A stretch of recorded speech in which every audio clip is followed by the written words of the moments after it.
The Las Vegas Raiders have officially kicked off the voluntary portion of their offseason program, and things are already getting interesting. Reports are coming out that several veteran players are showing up early, ready to work, and fully bought into what the team is building.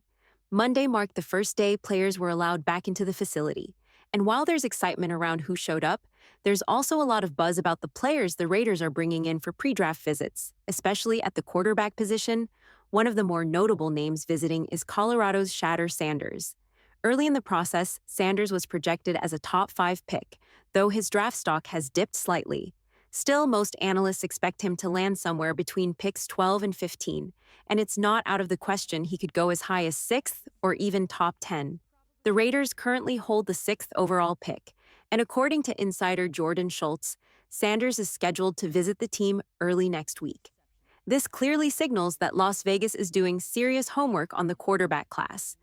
Another quarterback drawing interest from the Raiders is Ole Miss standout JacksonDart. Per reports from Adam Schefter and Field Yates, Dart recently visited with the Cleveland Browns and is now set to meet with the Raiders. He's also been in talks with the Giants, Saints, and Rams during his pre-draft circuit.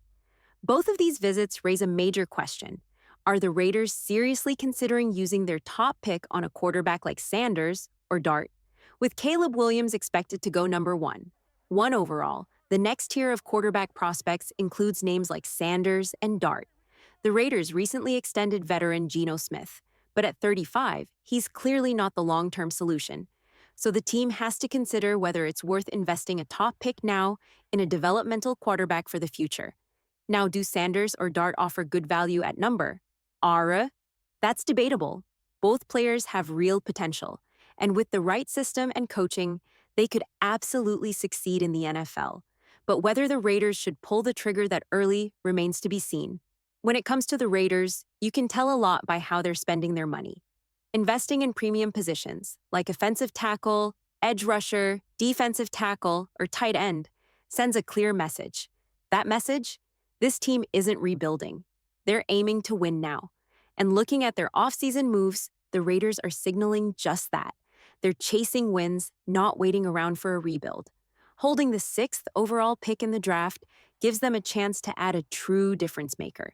Whether that's a dominant defensive lineman like Mason Graham, a dynamic playmaker like Ashton Jeanty, or a versatile weapon like Travis Hunter or Keon Coleman, the possibilities are wide open. These are players who could help elevate the team immediately. The Raiders also recently signed quarterback Geno Smith. While he's locked in as the starter for this season, his contract is structured with flexibility. It's essentially a 2-year deal with a clear-out after 1 season. If needed, the team can move on next year with an $18 million dead cap hit. Not ideal, but manageable. That setup gives the front office room to explore drafting a future quarterback without being committed long-term to Smith. Still, is it the best value to use the 6th overall pick on a quarterback? That's debatable. It's unlikely ShedeurSanders falls to the 2nd round, but if the draft unfolds unexpectedly and teams decide to wait on QBs, the Raiders might find themselves in position to grab someone like Sanders or JacksonDart later than expected. And here's another angle. What if these pre-draft quarterback visits are part of a bigger strategy? By showing interest in guys like Sanders and Dart, the Raiders might be creating the perception that they're ready to take a quarterback early, possibly encouraging other QB-needy teams to trade up. It wouldn't be the first time a team used that tactic to gain leverage. Think back to when the Eagles wanted Jalen Carter. The Bears held the number 1 spot, 9 pick, and the Eagles were at number 10. Knowing how badly Philly wanted Carter, the Bears convinced them to move up 1 spot in exchange for a mid-round pick.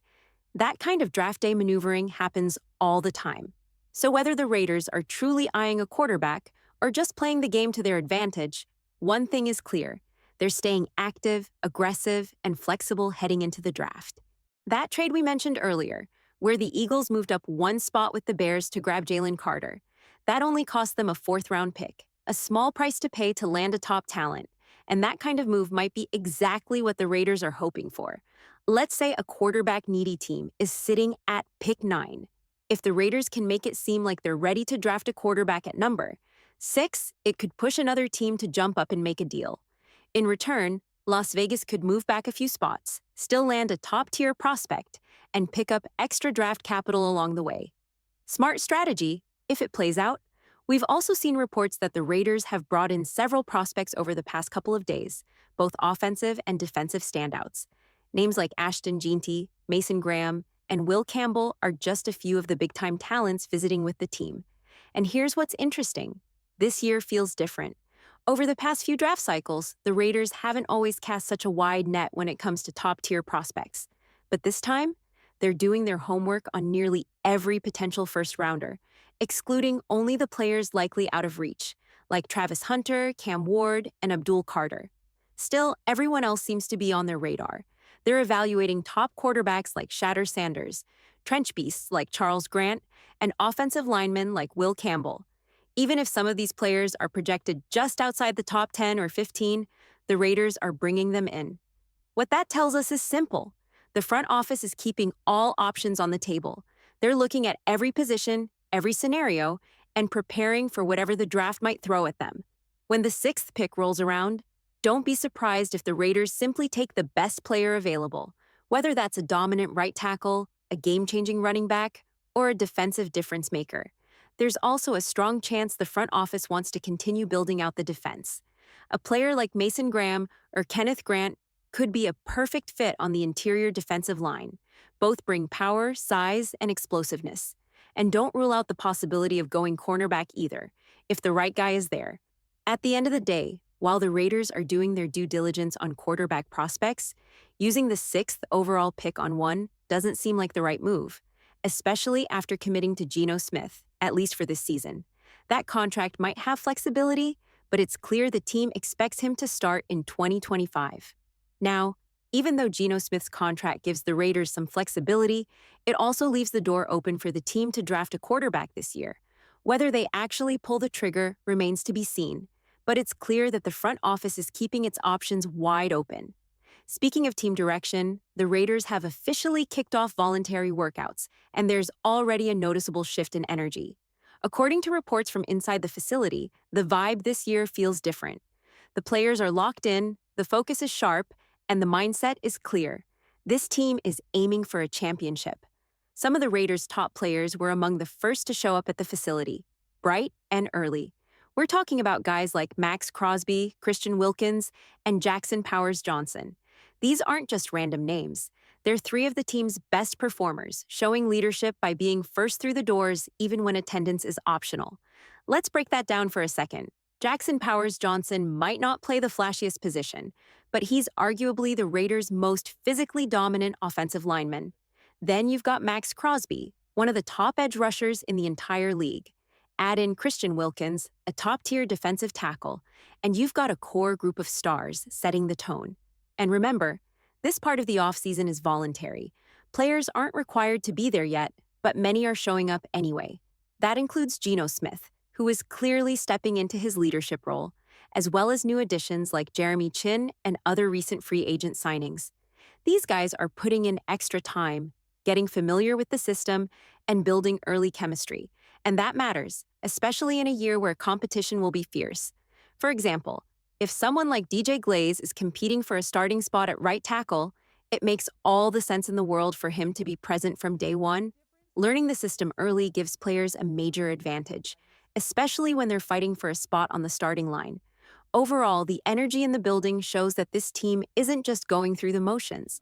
The Raiders are setting the foundation for a competitive, winning culture, and it's showing up even before the mandatory practices begin. It's hard to understand why any player wouldn't want to be in the building from day one, especially when there's a brand new coaching staff in place. The Raiders brought in a new offensive coordinator, a new offensive line coach, and several other position coaches. For players trying to earn playing time or secure a starting role, these early sessions are a chance to make an impression, learn the system, and show they're all in. Fortunately, it seems like most of the roster is buying in. And that's a great sign, because this Raiders team has serious upside heading into the season. Now, let's be realistic. While the Raiders have star power on the defensive line with Christian Wilkins, Maxx Crosby, Adam Butler, and Malcolm Kunze, and some solid talent in the linebacker group, there are still positions that need to be upgraded. The draft is going to play a key role in filling out this roster. This year, Las Vegas is going to need rookies to step up right away, possibly at key positions. If the team drafts a wide receiver early, expect him to take on a major role right out of the gate. Think back to how Brock Bowers was used last year. The Raiders could lean just as heavily on a rookie weapon again this season. But it may not stop at wide out. A rookie running back, guard, or even cornerback could see immediate action. And that's not necessarily a bad thing. Positions like running back, interior offensive line, and corner are spots where rookies can contribute from day one. Those players don't always need years of development. They just need reps and the right fit.